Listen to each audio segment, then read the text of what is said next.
Noida sector 76 की Skytech Marriott society है जिसमें इस वक्त हम खड़े हैं। यहाँ की अपनी कई सारी समस्याएं हैं जिनका समाधान बहुत समय से लंबित है। इसी के बारे में बात करते चलते हैं। तो चलिए शुरुआत करते हैं, सोसाइटी को भी देखते चलते हैं और डिस्कशन करते चलते हैं।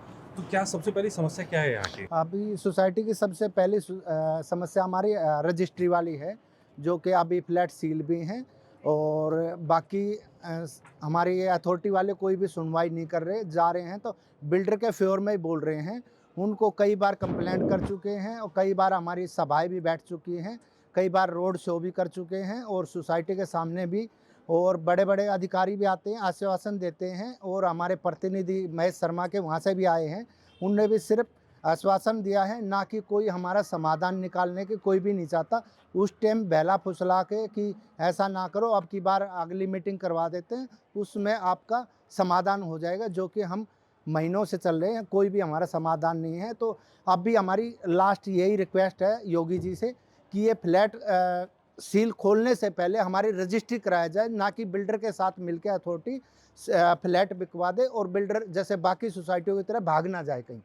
अच्छा, सौरभ जी भी साथ में, ये बड़ी दिलचस्प मुझे यहाँ का पूरा इक्वेशन लगा कि अथॉरिटी के पास इतने फ्लैट हैं कि जिसको बकाया निकाल सके। हाँ, बकाया निकालना बच भी जाएगा। नोएडा की जितनी भी यहाँ पे सोसाइटियाँ हैं, उन सोसाइटियों में हमारी सोसाइटी एक बड़ी यूनिक सोसाइटी है, क्योंकि इसी सोसाइटी में ऐसा है कि जितना बकाया पैसा नोएडा अथॉरिटी को लैंड ड्यूज़ का लेना है, उतने उससे ज़्यादा अमाउंट का जो है वो आपके पास अनसोल्ड इन्वेंट्री है, और उसके अगेंस्ट में नोएडा अथॉरिटी चाहे तो अपना 100% पैसा रिकवर कर सकती है।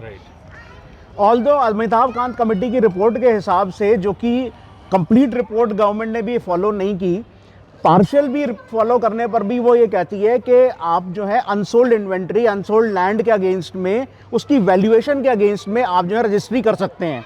हमारे केस में जो 29 मकान सील्ड हैं, उनकी आज की डेट में जो वैल्यू है वो 39 करोड़ है, प्लस बिल्डर ने 6 करोड़ रुपए और जमा करा दिए, तो 45 करोड़ की जो है एक कोलैटरल वैल्यू जो है ऑलरेडी अवेलेबल है नोएडा अथॉरिटी के पास।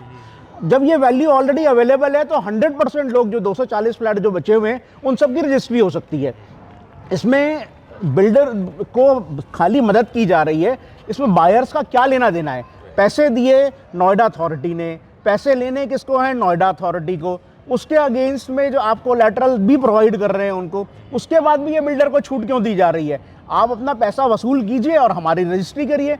हमारी रजिस्ट्री रोक के अगर कोई फ़ायदा मिल जाए, अगर किसी भी तरह से कोई फ़ायदा मिल जाए नोएडा अथॉरिटी को, तो फ़ायदा नहीं मिलेगा। जिस बिल्डर ने इतने समय से पैसे नहीं दिए हुए, हमारी रजिस्ट्री रोकने से खाली वो पैसे तो नहीं मिल पाएंगे।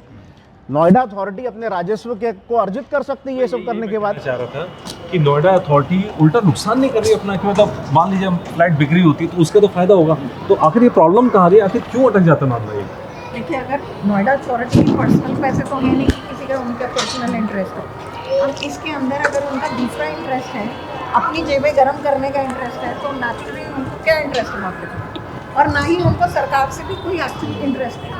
अगर ये कोई पब्लिक मुद्दा ना होता है, या मतलब इतना बड़ा मुद्दा ना होता, तो अमिताभ कांत कमेटी बनी ही क्यों?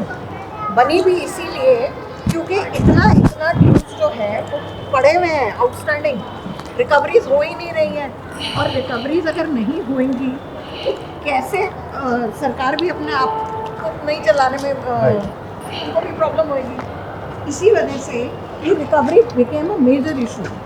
अब आप ये देखिए कि रिकवरी करने के लिए उनके पास अगर साधन हैं, तब भी वो क्यों नहीं रिकवरी करना चाह रहे? कितनी देर लगेगी? आप और हम अगर पुलिस थाने जाते हैं तो हमारे को किसी बड़े इंसान के अगेंस्ट पुलिस कंप्लेंट कराने में दिक्कत आती है, लेकिन नोएडा अथॉरिटी को ऐसी कोई दिक्कत नहीं है, वो उनका इंटेंशन ही नहीं है करने की कुछ भी। एक्चुअली एक रीज़न बहुत ही है, और रीज़न ये है कि बिल्डर जो है यहाँ पे अपने फ्लैटों को जिनकी रजिस्ट्री नहीं उनको बेचते हैं या ट्रांसफ़र करते हैं, कोई और दूसरा खरीदता है तो ट्रांसफ़र मनी तो बिल्डर के खाते में जा रही है, और अगर बिल्डर के खाते में जा रही है तो उसका कुछ पैसा कहीं ना कहीं नोएडा अथॉरिटी को भी जा रहा है, जिसकी वजह से वो इन मुद्दों को, रजिस्ट्री वाले मुद्दे को उठाना ही नहीं चाह रहे। अगर ये सरकार चाहे, अगर ये अथॉरिटी चाहे और लोगों की रजिस्ट्री करा दे, तो वो पैसा सरकार के खाते में जाएगा, जिससे कि हमारी सरकार को फ़ायदा होगा। बट बिल्डर और यहाँ नोएडा के बिल्डर और अथॉरिटी इतनी मिली भगत है कि जिसकी वजह से ये समस्या सॉल्व ही नहीं करना चाहते। एक्चुअल में वो रजिस्ट्री की प्रॉब्लम सॉल्व कर देंगे तो अपना बिल्डर और न अथॉरिटी कुछ कमा पाएगी न बिल्डर कुछ मिलेगा। इस वजह से सारे अधिकारी चाहते हैं कि ये मुद्दा ऐसे ही चलता रहे और कई सालों से ये मुद्दा लगातार चल भी रहा है। अच्छा, यहाँ देख रहे हैं मतलब सारी समस्याएं अगर हम देखें तो हर सोसाइटी में जहाँ हम जाते हैं हाँ जी। एक ही समस्या ये की समस्या बिल्डर। ये मैन अथॉरिटी का ही लूज पॉइंट मानता हूँ मैं तो। ऊपर बैठे हैं उनको तो पता नहीं, जो भी रिपोर्ट ये देना चाहते हैं वो रिपोर्ट दी जाती है। मुझे तो लग रहा है जो भी अधिकारी होते हैं उसमें कुछ लोग, सभी के तो नहीं कहेंगे, कुछ लोग ऐसे करते हैं जो कि दलाली टाइप कर रहे हैं और वही नहीं होने देने चाह रहे इसको चीज़ को, क्योंकि हो गया तो आगे उनकी जेब गर्म होना, जैसे कि मैडम ने बताया था, जेब गर्म होनी बंद हो जाएंगी। इसी कारण ये समस्याएं आ रही हैं। और जो कि जनता हमारी सरकार को सपोर्ट कर रही है उसको घुसने नहीं दे रही। जनता को ही पुलिस से धमकाया जाता है, बाकायदा बिल्डर के लोग धमकाने आते हैं, बाहर से फ़ोन आते हैं, नेताओं के फ़ोन आते हैं कि भाई इसको बेचने दो। उससे सरकार को क्या फ़ायदा मिलेगा? क्योंकि रजिस्ट्री कराएंगे, स्टैम्प पेपर भी होंगे, बाकी चीज़ें भी सारी जमा होंगी, तो सरकार को जो कि जनता फ़ायदा ही कराना चाह रही है। फिर भी कुछ अधिकारी जो कि रिपोर्ट मेरे ख्याल से गलत भेज रहे हैं ऊपर। इसी कारण ना तो ऊपर की हमारी सरकार बहुत अच्छी है, बहुत बड़े बड़े बिल्डरों को पकड़ा है और जेल भी भेजा है। ऐसे छोटे छोटे बिल्डरों को क्यों नहीं जेल भेज देती? ये मुद्दा सपा की गवर्नमेंट से, बसपा की गवर्नमेंट से चली आ रही थी। अब बीजेपी से हम लोग को उम्मीद है। देखिए, हमारे जो फ्लैट्स हैं उसकी हमारे को कोई कीमत नहीं मिलती, क्योंकि आप ये देखिए कि अगर हमारे घर की रजिस्ट्री नहीं हुई थी तो जो मेरे एक्चुअल वैल्यू है उसकी वैल्यूएशन काफ़ी लोअर आएगी।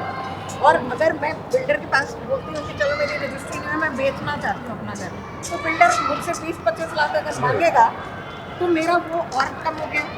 पहले मुझे बाजार से सही रेट नहीं मिलेगा, दूसरा मुझे बिल्डर को और पैसे देने पड़ेंगे 20-25 लाख। तो नेचुरली कोई भी ऐसी इन्वेस्टमेंट करने के लिए डायरेक्ट डील करना चाहेगा बिल्डर के साथ, और ऐसी ही फंसी हुई लोगों की प्रॉपर्टीज खरीदना चाहेंगे वो। और अच्छे लोग जो कि नहीं आ पाते, फिर वो ही आते हैं जो फंसे हुए होते हैं, वो जो होते हैं अच्छे लोग नहीं आ पाते फिर ऐसी जगहों पे, जो कि हमारी लोकेशन बहुत अच्छी है मतलब इस सोसाइटी की। लोन भी नहीं देता है। अगर किसी को मजबूरी में, मेरे जैसे आज सपोज दैट मेरी फ्लैट की रजिस्ट्री नहीं है, मैं अपना फ्लैट बेचने जाऊँ, पहले तो मैं एक्स्ट्रा बिल्डर को चुकाऊंगी, फिर मकान का रेट मुझे कम मिलेगा। तीसरा कि जो मेरा खरीदेगा मकान उसे या तो कैश में खरीदना पड़ेगा, उसके बाद कोई ब्लैक मनी हो समथिंग, या जैसे भी वो खरीदना पाए ऐसे ही उसको, क्योंकि वो भी सरकार का ही नुकसान है उसमें भी, मतलब सरकार का नुकसान है कि वो कैश दे रहा है, वो कर रहा है। भी नुकसान में जा रहा है। नोएडा में इतने फ्लैटों में रजिस्ट्री नहीं है, इतनी बिल्डिंग्स में नहीं है, सारी हरियाली खत्म करके नोएडा की जो है अथॉरिटी गवर्नमेंट ने भी ज़मीनें बेच दी हैं। नोएडा में अभी न्यू नोएडा बनाने का जो है गवर्नमेंट का विचार है। पहले पुराने नोएडा में इतनी बिल्डिंगें बहुत सारी बिल्डरों की ऐसी पड़ी हैं जो वीरान पड़ी हुई हैं, वो तो आपने खंडर पड़ी हुई हैं, आप उनको बसा लो तब नया नोएडा बसाना, मेरे हिसाब से तो यही होना चाहिए। अच्छा, यहाँ की अगर हम बात करें, अब यहाँ के जो इश्यूज़ हैं, अपने इश्यूज़ हैं, सोसाइटी के इश्यूज़ हैं, क्योंकि हम लोग कोशिश कर रहे हैं कि हर हफ्ते में एक सोसाइटी के अंदर जाएं, और जो वहाँ के अब और क्या क्या दिक्कतें आ रही हैं एज ए जी। मैंने 18 में मकान लिया था जी। अपना रजिस्ट्री के लिए, मुझे कहा था स्टाम्प पेपर खरीद ले। मैंने स्टाम्प पेपर उसको खरीद के दे दिए, कैश भी दे दिया, 4.25 लाख रुपए मैंने उसको स्टाम्प पेपर के सारा कुछ क्लियर कर दे दिया। मुझे आजकल करके मुझे इतना परेशान कर दिया। 70 साल की उम्र होगी, मेरी वाइफ के नाम है, उसका हार्ट की बीमारी है, अगर वो चल बसी तो क्या मैं परेशान रहता रहूँगा? और आज तक वो हाँ नहीं भर रहा, मैं भाई तेरे कागज मेरे पास है, और मुझे इतना परेशान कर दिया उसने, मैं उसका जवाब नहीं दे सकता। जो कि ऐसे सीनियर सिटीजनों को कल कुछ हो जाता है तो इनके बच्चों के लिए कौन जिम्मेवार होगा? बच्चों को तो फ्लैट मिलेगा नहीं, क्योंकि बिल्डर जिनके नाम पे उन्हीं को नहीं दे रहा था, इनके बच्चों को कैसे दे देगा उस चीज़ के लिए? तो इसलिए रिक्वेस्ट है कि अपनी सरकार को कि इन बिल्डरों पे, ऐसे बिल्डरों पे नकेल कस के उनको जेल भेज दिया जाए। बल्कि बस यही समस्या है, इसी समस्या के लिए बोल रहे हैं ऐसे सीनियर सिटीजन। कल इस चक्कर में बल्कि आंटी तो बार बार हॉस्पिटलों के चक्कर लगा रही टेंशन में, क्योंकि पेंशन का सारा पैसा जो लगा चुकी हैं वो, और बच्चे अब उनको नकार रहे हैं कि तो आपने पैसा गलत जगह लगा दिया, फंसा दिया हमें। मतलब बड़ी समस्या पूरे सब जगह देखने में। अच्छा, बाकी जी एक चीज़ और भी बोलना चाहूँगी मैं, जैसे कोविड का हार्ड समय आया था उसमें बहुत सारे, जैसे आपने एक केस बताया कि ऐसा हुआ है, ऐसा वाकई में बहुत, अगर दोबारा ऐसी कोई पता नहीं कि कुछ सिचुएशन ऐसी आ जाए तो वाकई में, जैसे मेरे हस्बैंड के या मेरे नाम पे घर है, मेरे हस्बैंड कमाने वाले हैं, अगर उनको कुछ हो जाता है तो मैं कहाँ जाऊँगी? मैं क्या करूँगी? इस मकान को ना तो मैं बेच सकती हूँ, ना उस पर लोन ले सकती हूँ, कुछ भी नहीं कर सकती। तो देखिए, मैं आई एम अ विडो, और जो बिल्डर के पीछे दौड़ के मेरे फैमिली मेम्बर सारे खत्म हो गए। मेरे फादर इन लॉ थे, वो भी इनके पीछे भागते रहे। मेरे हस्बैंड थे वो भी भागते रहे, कोई काम नहीं हुआ हमारा। इतने साल से हम 10 साल और ऑलमोस्ट होने को आ रहे हैं। इतना सब भागा दौड़ी करने के बाद अब ये देखिए मेरे पास मेरी एक 14 साल की बेटी रहेगी और सिर्फ मैं रहेगी। अब मैं अपनी बेटी पे ध्यान दूँ कि बिल्डर के पीछे ही भागती रहूँ? देखिए, चीज़ों में दिक्कत आ रही है। इसमें नोएडा अथॉरिटी के एंड पे भी मैं एक चीज़ कहूँगा कि अगर वो रेगुलेटरी बॉडी है तो खाली क्या रेगुलेटरी बॉडी का काम खाली पैसे लेना है? रेगुलेटरी बॉडी जब कोई भी प्रोजेक्ट आता है तो उससे कंस्ट्रक्शन फेज़ में उनका इन्वॉल्वमेंट क्यों नहीं रहता है, या उसको मॉनिटर करने में क्यों उनका रोल नहीं रहता है? आज की डेट में अगर वो कहते हैं कि आप स्ट्रक्चरल ऑडिट कराइए, तो आज की डेट में स्ट्रक्चरल ऑडिट कराने का जब बिल्डिंग खड़ी हो गई तो उसका क्या मायने है? आप क्यों कह रहे हैं कि हर 2 साल पे आप ऑडिट कराइए, हर 1 साल पे ऑडिट कराइए? इसका कोई मतलब नहीं है। बिल्डिंग एक बार जो बन गई, जिस साइज का कॉलम पड़ गया, वो तो चेंज नहीं हो सकता। तो उस समय नोएडा अथॉरिटी ने क्यों नहीं उस पर फोकस किया? इसको छोड़ के और भी बहुत सारी चीज़ें, जैसे हमारी सोसाइटी में एसटीपी नहीं चला था। अगर एसटीपी नहीं चला और वो 10 साल तक नहीं चला, 2022 में जाके जो है वो एसटीपी हम लोगों ने ही चालू करवाया, तो कैसे नोएडा अथॉरिटी ने पार्शली ओसी दे दी? नोएडा अथॉरिटी ने बिना प्रॉपर कनेक्शन दिए हुए, बिल्डर ने पैसे जमा नहीं किए पानी के पूरे कनेक्शन के, लोग यहाँ पर आके रहने लग गए। 2000 लोग यहाँ पर रह रहे हैं और यहाँ पर जो है आपको इलीगल तरीके से आप पानी ले रहे थे, क्योंकि आपने कनेक्शन के पूरे पैसे ही नहीं जमा किए हुए। आपका नाम ही एग्जिस्ट नहीं करता है जो है नोएडा अथॉरिटी के रूल्स में कि आप जो है वहाँ से पानी भी ले रहे हैं। तो नोएडा अथॉरिटी खुद तो सोई हुई है और सो के जागती है, तो एकाएक वो जब जागेंगे तो वो कहेंगे कि नहीं, अब आप पुराना भी बकाया पैसा जमा कराइए, आप दूसरी भी चीज़ें कराइए। आपने एसटीपी नहीं चालू कराया तो अब जो है उस केस में एनजीटी जो है फाइन किस पे लगाएगी? वो सोसाइटी पे लगाएगी फ़ाइन, क्योंकि अब तो हम रह रहे हैं, बिल्डर तो बाहर हो गया। इसी तरीके से जब बाई लॉज बने हुए हैं कि आपको 2 साल के बाद हैंडओवर करना है, तो इसमें नोएडा अथॉरिटी का रोल क्यों नहीं है कि वो ओवरसी करे कि जो है वो प्रॉपरली हैंडओवर हो रहा है कि नहीं हो रहा है? जो आईएफएमएस का पैसा जो है जो जाना है, वो पैसा क्यों नहीं जा रहा है? सिमिलरली बिल्डर जब मकान बेच रहा है, आज की डेट में आप 10 साल बाद बात कर रहे हैं कि आप जो है वो एक मुश्त पैसा जो है बिल्डर जमा कराए। जब ये मकान बेचे जा रहे थे उस समय नोएडा अथॉरिटी ने अपने एस्क्रो अकाउंट में या उसको क्यों नहीं मॉनिटर किया कि उसमें जो है वो पैसा जो है वो प्रॉपरली जाता? इन सारे मकानों को खाली 10% पैसा लेके जो है नोएडा अथॉरिटी ने लैंड दे दी। अब इस लैंड के ऊपर जो है 100% का लोन, अगर 100 करोड़ की ज़मीन है, 10 लाख का आपने 1 करोड़ आपने जमा कराया और आपने जो है वो लैंड ले ली, इसके ऊपर बिल्डर ने पूरे की पूरी वैल्यू के ऊपर, 100 करोड़ की वैल्यू के ऊपर पूरा लोन ले लिया। प्लस उसको जब आगे सेल किया तो सारा का सारा पैसा जो है वो बायर से भी ले लिया। 95% पैसा जो है बिल्डर उस समय ले लेता है जब खाली स्ट्रक्चर खड़ा हुआ होता है। मतलब आपने 3 टाइम्स उसके ऊपर जो है आपने पैसा जो है वो ले लिया आपने इसी प्रॉपर्टी के ऊपर। आपका कितना इन्वेस्टमेंट है? खाली जो है 10% का, और आपने 10 साल का पीरियड दे दिया। तो सारे के सारे जो भी बिल्डर्स हैं वो सारे के सारे मनी तो साइफन करेंगे अगर उनका तिगुना पैसा उनके पास मिला होगा लैंड का। और इस समय इस पीरियड में कोई नोएडा अथॉरिटी का रोल नहीं था जो वो मॉनिटर करते, उसको देखते और अपनी पुरानी भूलों के लिए आज की डेट में आप बायर्स को परेशान कर रहे हैं। बायर्स की रजिस्ट्रीज रोक के, उनकी चीज़ों को रोक के, उनको फैसिलिटीज़ नहीं दे के आप जो है आपको कोई उगाही नहीं कर पाएंगे। जिनको भागना है वो तो भाग गए। इसी वजह से कई बिल्डर जेल में हैं और कई भाग रहे हैं और प्रोजेक्ट सारे आधे अधूरे पे छोड़ के। तो ये बहुत बड़ी समस्या है और ये सही बात है कि सब अथॉरिटी की वजह से है। अगर अथॉरिटी सही हो जाए तो सब कुछ एक दिन में ही सारी चीज़ें सही हो सकती हैं। तो नोएडा ड्रीम प्रोजेक्ट है, उतने ही खंडर यहाँ पूरे में दिखते हैं, तो चलो फिर भी एक सोसाइटी बन गई। इसके लिए मैं भी आपको एक चीज़ बोलूँगी कि आप ये देखिए कि कहीं पे भी एनजीटी ने इसमें नोएडा अथॉरिटी भी कोई फाइन नहीं लगाया कि आप केयरलेस हैं। आप अगर बैंक से जाके खुद लोन लें, बिल्डर ने बैंक के पूरे लोन चुकता कर दिए। क्यों?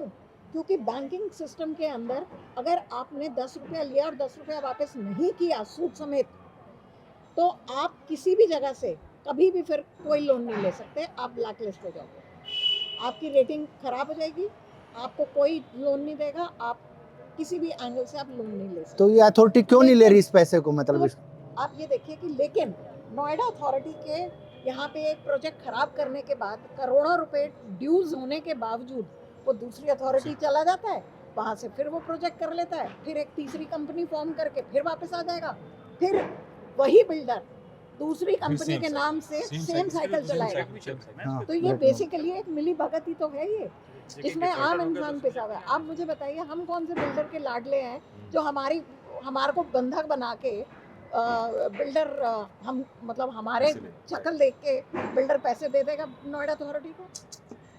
उनका तो इंटेंशन ही नहीं है लेने का पैसा। तो इस सब में दिख रहा है अथॉरिटी की तरफ से बहुत एक्टिविटी नहीं है, तो अब क्या गवर्नमेंट से उम्मीद है कि गवर्नमेंट कुछ करे इसमें? और नहीं, हमारी गवर्नमेंट तो लग रहा है हमें करेगी, और इसीलिए मीडिया के माध्यम से हम इसको भेजना चाहते हैं योगी जी तक ये बात जाए, और ज़रूर होगी। मेरे ख्याल में बहुत सारी जगहों पर हमने सुना भी है, बहुत अच्छे जो बिल्डिंग बुलडोजर बाबा वैसे ही नहीं किया जाता, जो कि मुझे लग रहा है ये काम हमारा होगा। आप लोग अच्छे से इसको वो करेंगे तो आगे की तरफ। असल में इसको ना प्रेजेंट करना बहुत ज़्यादा ज़रूरी है बस कि ये वो जो आप है अच्छे गवर्नमेंट से तक करवाओ। पहुंच सके। अभी क्या है कि गवर्नमेंट के पास अपना इंफॉर्मेशन लेने के लिए जो माध्यम है, वो माध्यम वही सीईओ हैं, वही डिस्ट्रिक्ट मजिस्ट्रेट हैं, वही एसीओ हैं।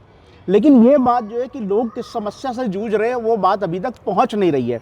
और कहीं ना कहीं ओरिजिनल फॉर्म में जो अमिताभ कांत कमेटी रिपोर्ट आई थी, जो कि डीलिंग कर रही थी रजिस्ट्री के मुद्दे को ड्यूज से, वो कहीं ना कहीं जो है वो डाइल्यूट कर दिया गया सारा का सारा। उसमें से वो जो बिल्डर जो बायर्स को फेवर करने वाले पॉइंट्स थे, वो सारे के सारे डाइल्यूट कर दिए, और उसको अल्टीमेटली फिर से लिंक कर दिया गया बिल्डर के मनी डिपॉजिट करने से। और यही एक कारण है जिसकी वजह से ये काम रजिस्ट्री वाला जो है वो नहीं हो पा रहा है। हमारी सोसाइटी की अगर बात करें तो बिल्डर के एंड पे अभी तक जो है हमारा लीगल पानी का कनेक्शन नहीं है, क्योंकि 45 लाख के आसपास जो है उसको पैसा जमा कराना है। सिमिलरली जो अपने अनसोल्ड मकान है, हैंड ओवर लेने के बाद से या टेक ओवर करने के बाद से उन सबकी मकानों की मेंटेनेंस का पैसा जमा कराना है। अराउंड 2-2.5 करोड़ के आसपास का वो पैसा बचा हुआ है। उसके बाद बिल्डर के एंड पे इसमें एक डीजी सेट लगना था, वो नहीं लगा हुआ है, वो भी अभी बचा हुआ है। जो मेंटेनेंस है, आप जब हैंड ओवर किया जाता है तो प्रोजेक्ट तो एक बार फाइनल उसकी पेंटिंग की जाती है, वो बिल्डर ने नहीं की, हमने अपने पैसे से करीब 1.5 करोड़ के आसपास हमने अपनी जेब से वो पैसा लगाया। तो ये सारी की सारी रिकवरीज जो हैं वो भी बची हुई हैं, जो कि बिल्डर के एंड पे। लेकिन फिर भी एक बार को हमारा मेन फोकस जो हम लेके चल रहे हैं वो हम रजिस्ट्री को लेके चल रहे हैं, क्योंकि यहाँ पे सफरर्स जो हैं वो सफरर्स बहुत ज़्यादा हैं, जो कि इसकी वजह से जो है बहुत दिक्कत में। एक पॉइंट मैं आपको और बताना चाहता हूँ कि अथॉरिटी के अंदर हम लोगों की मीटिंग हुई थी, और जब हमने अमिताभ कांत रिपोर्ट दिखाया तो वहाँ पे एसीओ थी बंदा त्रिपाठी, उन्होंने देखा, उनको ये खुद नहीं पता था कि हमारी सोसाइटी जो है अमिताभ कांत रिपोर्ट में आती नहीं है। यहाँ पे पहले भी लोगों के रजिस्ट्री हो रखी थी, इस वजह से यहाँ रजिस्ट्री नहीं रोक सकते।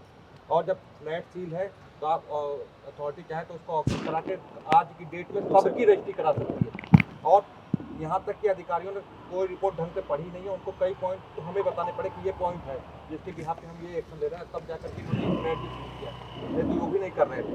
तो कहीं ना कहीं अथॉरिटी सब जिम्मेदार है, वो अधिकारी चाहते हैं कि कुछ ना करना पड़े और सारी चीज़ें जैसे चल रही वैसी चलती रहे, और ये सबसे बड़ी फेल्योर है अथॉरिटी की। तो चलिए होप करते हैं कि आगे आने वाले समय में ये समस्याएं सुलझें, सरकार इसमें एक्टिव दिखाए, जैसे फैसला पहले करे, अच्छे फैसले करे, और सबसे बड़ी बात नोएडा अथॉरिटी आगे बढ़कर काम करे, और जो जनता उसके साथ है तब भी नहीं कर पा रहे, ना कि पहले 6 करोड़ से पहले भी खोल चुके थे, ये 6 करोड़ जमा करे हैं।